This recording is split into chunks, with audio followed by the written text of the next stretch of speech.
మన తెలంగాణ రాష్ట్రం అంటేనే డ్రాట్ ఏరియా కంప్లీట్గా. సో ఈ డ్రాట్ ఏరియాకి సంబంధించి అంటే బీఆర్ఎస్ పార్టీ అధికారంలోకి వచ్చిన తర్వాత దాదాపు 10 ఏళ్ల పాటు నీళ్ల గురించి అయితే ఎక్కడా ఇబ్బంది పడినటువంటి సందర్భం లేదు. వాస్తవంగా చెప్పాలంటే నా చిన్నప్పటి నుంచి నేను చూస్తున్నాను. నేను 2009లో ఉన్నప్పుడు రాజశేఖర రెడ్డి గారు చనిపోయినప్పుడు ఎక్కువగా నీళ్ళ కొరత కనిపించింది. అంతా 2014 నుంచి కొంచెం అంటే వాటర్ ప్రాబ్లం అనేది ఎక్కువగా అయితే ఎక్కడలేదు. బట్ ఈ మధ్య కాలంలో మళ్ళీ అలాంటి సిచ్యువేషన్స్ కనబడుతున్నాయి. అంటే దేని గురించి అంటారు అసలు ఇదంతా?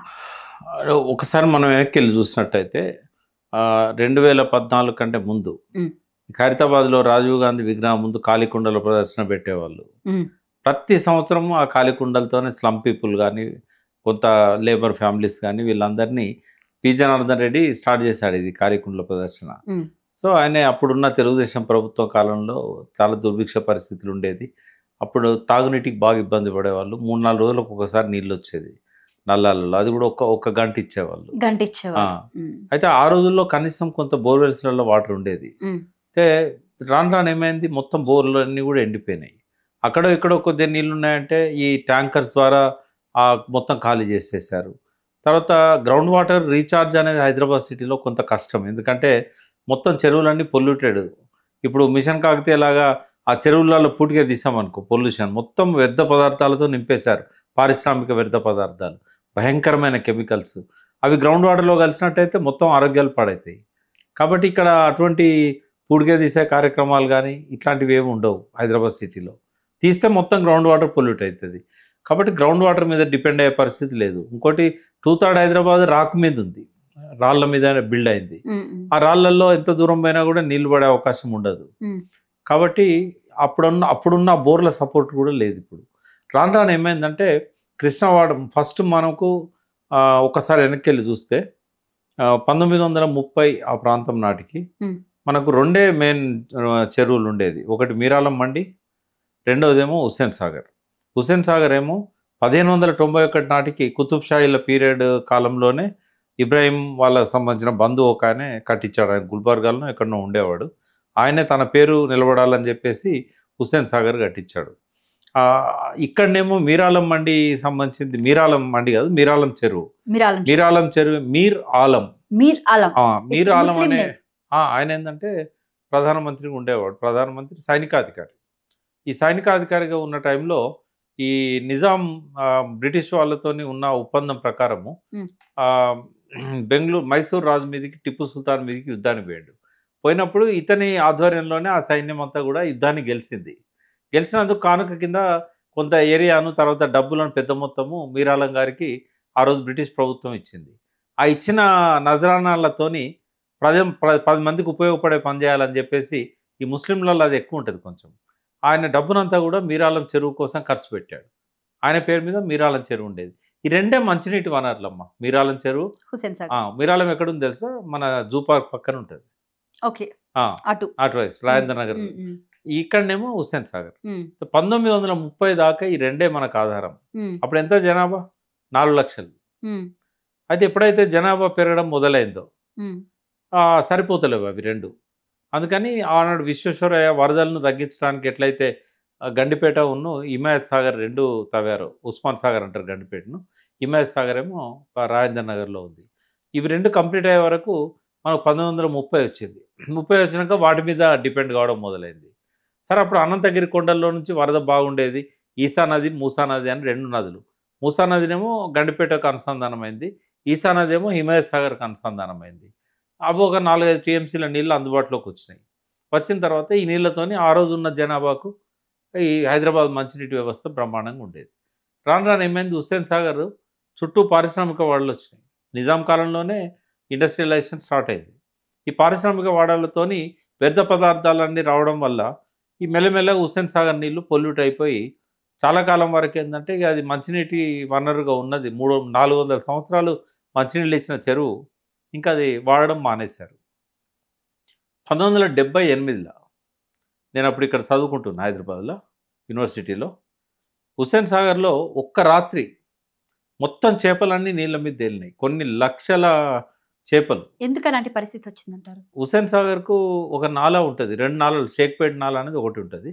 షేక్పేట్ నాలా నుంచి ఈ డొమెస్టిక్ వాటరే వస్తుంది. హుస్సేన్ సాగర్ అంత పెద్ద ఎత్తున ఆయన కన్స్ట్రక్షన్ చేస్తే ఆ హుస్సేన్ సాగర్ అంటే ఏదైతే ఈ మూసీ నది ఉందో దానికి కూడా లింకప్ అయి ఉంది అని లేదు అంటారు. లేదు అంటే లేదు ఎట్లా కదా అంటే ఆ. మూసీ నది కరెక్ట్ గా గండిపేటకు వచ్చి అది గండిపేట చెరువుగా మారిపోతుంది. ఉమ్, బయటకు వచ్చే నీరు మళ్ళీ మూసీ, ఉమ్, అది డైరెక్ట్ కిందికి వెళ్ళిపోతుంది. అది ఉమ్, హుస్సేన్ సాగర్ ఎత్తు మీద ఉంటుంది, ఇటు ఉమ్, సైడ్ ఉంటుంది, ఉమ్, రిడ్జ్ ఉమ్. ఉంటుంది అన్నట్టు. ఇప్పుడు మూసీ నది విషయానికి వస్తే ముచ్చుకుందా ఎక్కడి వరకు ముచ్చుకుంద. నార్సింగ్ వరకు కూడా ముచ్చుకుందా, ఆ, దాని తర్వాత మూసీ అది ఆ. ఇది ముచ్చుకుంద రాజేంద్ర పేరే మూసీ. అవును ముచ్చుకుంద పేరే ఉమ్. మూసీ, కాకపోతే ఇటు ఈ ఏరియాకి సంబంధించి వికారాబాద్ ఇదంతా కూడా ముచ్చుకుంద నది అని అంటారు ముచ్చుకుంద కదా. నది, ఉమ్, ఉమ్, దాని వాటరే మూసీగా ఫామ్ అవుతుంది. ఉమ్, అటు సైడ్ ఉన్నది ఈసా నది, హిమాయత్ సాగర్. ఉమ్, ఆ హిమాయత్ సాగర్ ఏంటంటే అది పరిగి అటు పక్క పైనుంచి అటు నుంచి వస్తుంది. ఉమ్, ఉమ్. ఈ రెండు కలిసి మనకు బాపుగాడ్ దగ్గర మూసీ నదిగా ఫామ్ అవుతాయి. ఫామ్ అయితే అయితే హుస్సేన్ సాగర్ కి సంబంధించి ఇప్పుడు ఈ గొలుసుకట్టు చెరువులన్నీ కూడా దీనికే లింకప్ చేసినట్టు ఉన్నారు. అంటే ఎట్లుంటుందమ్మా, ఇప్పుడు ఇటు ఫాక్స్ సాగర్ లేక్ అని, ఇటు కుత్బుల్లాపూర్ కాన్స్టిట్యున్సీ ఉంది కదా, ఉమ్, మేడ్చల్ కాన్స్టిట్యున్సీ ఉంది కదా, ఉమ్, ఉమ్. అక్కడ వర్షపడ్డ నీళ్ళన్నీ కూడా ఇళ్ళకి వస్తాయి అన్నట్టు. ఓకే. ఇది దీంతో పాటుగా ఈ షేక్పేట నాలా అని ఒకటి ఉంటుంది, ఉమ్. కూకట్పల్లి సైడ్ నుంచి మూసాపేట నుంచి ఇట్లా పైనుంచి ఒక నాలా వస్తుంది. ఐడియల్ లేక్ ఒకటి ఉంది అక్కడ, ఆ, దాని తర్వాత ప్రగతి నగర్ చెరువు ఒకటి ఉంది అక్కడ.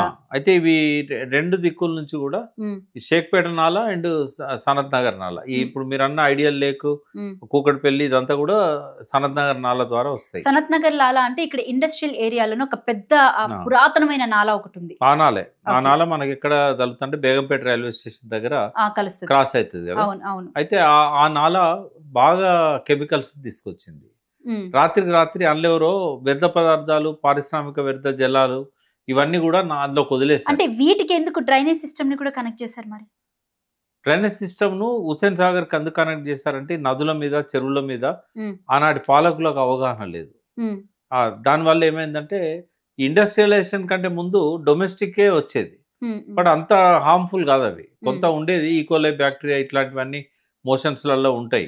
ఉమ్, బట్ ఆ రోజుల్లో ఎప్పుడైతే ఈ డ్రైనేజ్ సిస్టమ్ హుస్సేన్ సాగర్ కలిసిందో, హుస్సేన్ సాగర్ నీళ్లు మంచినీటికి ఇవ్వలేదు, బట్ జీవాలు బతికేటి అట్లా, అందులో ఉండే చేపలు కానీ జలచరాలు కానీ బతికేటి. ఉమ్, ఎప్పుడైతే ఈ సనత్ నగర్ ఇండస్ట్రియల్ ఎస్టేట్ వచ్చిందో ఉమ్. అవన్నీ అందులో వచ్చేసరికి ఏమైందంటే మొత్తం చచ్చిపోయినాయి చేపలు. వా. సరే కేసీఆర్ గారు అధికారంలోకి వచ్చాక సనత్ నగర్ నాలాను బైపాస్ చేశాడు. ఓకే. అంటే హుస్సేన్ సాగర్లోకి రాకుండా ఉమ్, హుస్సేన్ సాగర్ పైనుంచి తిరిగి మళ్ళీ వైస్రాయ్ దగ్గర హుస్సేన్ సాగర్ మత్తడి నీళ్ళు వచ్చి కింద దుంకుతాయి కదా, ఉమ్, ఆ హుస్సేన్ సాగర్ మత్తడి ఒకటి ఉంటుంది అక్కడ. ఉమ్, వైస్రాయ్ హోటల్ ఉంది కదా, ఉమ్. వైస్రాయ్ హోటల్ ముందట మేరియాట్ హోటల్ అంటారు ఇప్పుడు, అవును మారియట్ హోటల్. అక్కడికి లింక్ చేశాడు. ఉమ్, ఉమ్, లింక్ చేయడం వల్ల చాలా వరకు పారిశ్రామిక వ్యర్థ జలాలు రావడం ఆగిపోయింది. ఉమ్, తర్వాత షేక్పేట నాలా నుంచి వచ్చే వాటర్ కోసం ఎస్టీపీలు పెట్టారు. ఉమ్, బట్ ఏది ఏమైనా ఉమ్.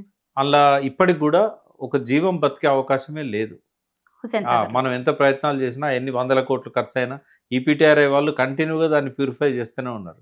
కాబట్టి హుస్సేన్ సాగర్ మనకు వనరుగా ఉపయోగపడదు. ఉమ్, మీరాలం మండి, హిమాయత్ సాగర్, ఉస్మాన్ సాగర్ ఉమ్, అన్నీ కూడా పొల్యూట్ అయిపోయినాయి. ఉమ్, ఇప్పుడు ఈ హిమాయత్ సాగర్ పైన 111 జీవో ఉన్నా కూడా ఉమ్, ఉమ్, పోయిన గవర్నమెంట్స్ వాటిని ప్రొటెక్ట్ చేయలేకపోయినాయి, కాంగ్రెస్ కానీ టీడీపీ కానీ. ఉమ్, కేసీఆర్ గారు అధికారంలోకి వచ్చే నాటికే ఉమ్. మొత్తము ఆ పొల్యూషన్ అంతా కూడా, ఎందుకంటే పైన కబ్జాలకు గురైనాయి, 111 జీవో ధిక్కరణకు గురైంది. ఉమ్, 15% వాళ్ళ కన్స్ట్రక్షన్ పర్మిషన్ ఇస్తే 15% కాలనీలే వచ్చినాయి, గేటెడ్ కమ్యూనిటీసే వచ్చాయి. ఉమ్, ఇట్లా రెస్ట్రిక్షన్ లేకుండా అయిపోయింది. దానివల్ల ఉపయోగం లేకుండా పోయింది 111 జీవో వల్ల. ఉమ్, కొంతవరకు ఆపగలిగారు, బట్ ఆ 85% ఆపిన 15%లో బాగా ఆక్రమణలు గురైనాయి. ఉమ్, ఇట్లా రకరకాల ఉల్లంఘనల వల్ల ఇప్పుడు ఏ చెరువు కూడా అక్కర్రాదమ్మా ఇక్కడ. ఉమ్, అయితే ఏం చేశారు తర్వాత కాలంలో 50s నాటికి ఆంధ్ర నుంచి వలసలు బాగా అయినాయి. ఈ పోలీస్ యాక్షన్ తర్వాత జనాభా ఒక్కసారి పెరిగింది. ఉమ్, 4 లక్షల జనాభా 100 ఏళ్ల కింద 4 lakhs జనాభా. ఉమ్, ఇవాళ ఎంత తెలుసు హైదరాబాద్ జనాభా? 1,50,00,000. ఉమ్, ఇక్కడ ఏం జరిగింది, మనకు నీళ్ళు సరిపోవని చెప్పి మంజీరా నుంచి పైప్ లైన్లు వేశారు. ఉమ్, ఇది 1970sలో జరిగింది. ఉమ్, ఎందుకంటే హుస్సేన్ సాగర్, హిమాయత్ సాగర్, మీరాలం మండి ఈ 3 కూడా పనికి రాకుండా అయిపోయినాయి. ఉమ్. తర్వాత గండిపేట నీళ్లు కొంత ఇచ్చేవాళ్ళు, అది కూడా మెల్లమెల్లగా పొల్యూషన్ గురైంది. ఇప్పుడు హైదరాబాద్ కి సంబంధించి తాగునీటి అంతా కూడా ఎక్కడి నుంచి అంటే గండిపేట, ఒకటేమో మంజీరా అమ్మ, మంజీరా. phase 1, phase 2 ఇట్లా చాలా తీసుకొచ్చారు. ఉమ్, ముందు ఇప్పుడు సింగూరు ప్రాజెక్ట్ నుంచి కూడా ఇటువైపే తరలించారు. ఉమ్, తర్వాత నెక్స్ట్ ఏమైంది, మంజీరా నీళ్ళు వ్యవసాయానికి ఇవ్వాలని చెప్పి టీఆర్ఎస్ బాగా ఉద్యమం చేసింది. సరే కాలువలు తీశారు కానీ అక్కడ నీళ్ళు ఇవ్వట్లేదు. సో మంజీరా నీళ్ళు కొన్ని ఇస్తున్నారు ఇప్పుడు ఆ పెరిఫెరీ ప్రాంతానికి, కిరిసాట్, పటాన్చెరు ఆ ఏరియా కొద్దిగా వస్తున్నాయి. తర్వాత Krishna phase 1, phase 2, phase 3, phase 4 అక్కడ నుంచి పైప్ లైన్లు వేస్తారు 70s తర్వాత.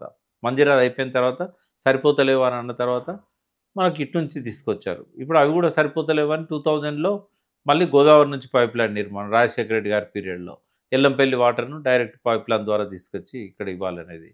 ఇప్పుడు దానికి కూడా సరిపోతలేవు అని చెప్పి ఇప్పుడు రేవంత్ రెడ్డి గారు ఏం చేశారంటే మల్లన్న సాగర్ నుంచి డైరెక్ట్ పైప్ లైన్ వేద్దాం, 50 టీఎంసీల రిజర్వాయర్ కదా, చాలా నీళ్లు ఉంటాయి. కాళేశ్వరం మీద విషం కక్కినోడు ఇప్పుడు ఆ కాళేశ్వరంలో భాగమైన మల్లన్న సాగర్ దిక్కనే కాడికి వచ్చాడు. అయితే ఇన్ని రకాలుగా గోదావరి నుంచి అటు కృష్ణా నుంచి ఇటు మంజీరా నుంచి తీసుకొచ్చినా కూడా ఇటు మూసీ నీళ్ళను మనం డొమెస్టిక్ వాడుకుందాం అనుకున్నా కూడా మనకు సరిపోయే పరిస్థితి లేదు. కేసీఆర్ గారు ఒక నిర్ణయం తీసుకున్నారు. ఔటర్ రింగ్ రోడ్ లోపల ఉన్న అన్ని గ్రామాలకు, అన్ని మున్సిపాలిటీలకు, అన్ని మున్సిపల్ కార్పొరేషన్లకు, జిహెచ్ఎంసీకి మొత్తం కూడా నీళ్ళు ఇవ్వాలి, drinking water. Hyderabad metro water works పరిధిలోకి వీటందరినీ తీసుకొచ్చారు. తీసుకొచ్చి ఏం చేశారు, ఆయన అధికారంలో ఉన్నప్పుడే ఒక పక్క నుంచి నీళ్లు కనుక రాకపోతే అక్కడ షార్టేజ్ ఉన్నట్టయితే, సపోజ్ మంజీరాలో ఒక్కోసారి షార్టేజ్, ఎప్పుడు షార్టేజ్ ఉంటుంది, కృష్ణాలో కూడా ఎప్పుడు షార్టేజ్ అవుతూ ఉంటుంది. ఎట్లా ఆల్టర్నేటివ్ అని చెప్పి ఏం చేశారంటే ఒక వాటర్ గ్రిడ్ ఏర్పాటు చేయడానికి దాని సర్వే అయిపోయింది, వర్క్స్ కూడా స్టార్ట్ అయినాయి, డబ్బులు కూడా కేటాయించాడు. హైదరాబాద్ రింగ్ రోడ్ చుట్టూ, ఔటర్ రింగ్ రోడ్ చుట్టూ ఒక రింగ్ బండ్ లాగా ఉంటుంది అన్నట్టు, అది పైప్ లైన్. అయితే ఆ పైప్ లైన్లో ఇటు కృష్ణా కనెక్ట్ అవుతుంది, అటు మంజీరా కనెక్ట్ అవుతుంది, అటు గోదావరి కనెక్ట్ అవుతుంది. ఒక పక్క నుంచి నీళ్లు ఆగిపోయినాయి అనుకో, ఇంకో పక్క నుంచి నీళ్ళు తిరుగుతూ ఉంటాయి. అవి అన్ని దిక్కులకు సప్లై అవుతాయి. కరెంట్ కాదు, ఒక దిక్కు పోతే ఇంకో దిక్కు పవర్ గ్రిడ్ ఎట్లా చేస్తారో అట్లా డ్రింకింగ్ వాటర్ గ్రిడ్ ఓఆర్ఆర్ చుట్టూ తిప్పాలని అనుకున్నాడు ఆయన. సరే దురదృష్టవశాత్తు పరిపాలన మళ్ళీ డిస్కనెక్ట్ అయింది. 5 ఏళ్ళు ఇప్పుడు ఆయన అధికారంలో లేడు. వీళ్ళకి అదంతా ఏమీ అర్థం కాదు, ఈ వ్యవస్థ అంతా. వీళ్ళు ఏం చేస్తున్నారు, ఇట్లా అధికారంలోకి వచ్చినో లేదో మళ్ళీ ట్యాంకర్లు కనబడ్డాయి. 5-6 ఏళ్ళు ట్యాంకర్స్ లేవు తెలంగాణలో, మళ్ళీ ట్యాంకర్స్ మొదలైనవి. తర్వాత నియంత్రణ ఎట్లా తయారైందంటే ఇప్పుడు కుత్బుల్లాపూర్ కానీ, షేర్లింగంపల్లి కానీ, కూకట్పల్లి కానీ, ఈ పైన ఉన్న ప్రాంతాలన్నిటికీ ఇప్పుడు 3 days 4 daysకి ఒక్కసారి నీళ్ళు వస్తుంది. అది కూడా 1 hour. వాళ్ళకి దిక్కేందమ్మా, అపార్ట్మెంట్లలో ఉన్న వాళ్ళకు. అపార్ట్మెంట్ వాళ్ళ సంగతి పక్కన పెడితే లేబర్ సంగతి ఏంటి, బిందెలు పట్టుకుని రోడ్ల మీదకి వచ్చి మళ్ళీ మొదలైంది. ఇప్పుడు ట్యాంకర్ వచ్చిందంటే కొట్టుకుంటాను బిందెలతో. మున్సిపల్ ట్యాంకర్స్ కూడా పక్కదారి పడుతున్నాయి. వాళ్ళకు అంత ఎటువైపు పోతున్నది ట్రాకింగ్ సిస్టమ్ అంతా ఉన్నా కూడా ఇవాళ బుక్ చేస్తే 24 hours రావాల్సింది 48 hours, ఇంకెక్కువ టైం పడుతున్నది. ట్రాకింగ్ చేస్తే వాళ్ళు వచ్చినట్టే చూపెడుతుంది, ఆడ నీళ్లు మాత్రం పోయారు వాళ్ళు, ఇక్కడ రావు వెహికల్స్, దారి తప్పిపోతాయి అవి. ఇట్లా వాళ్ళు అమ్ముకుంటున్నారు.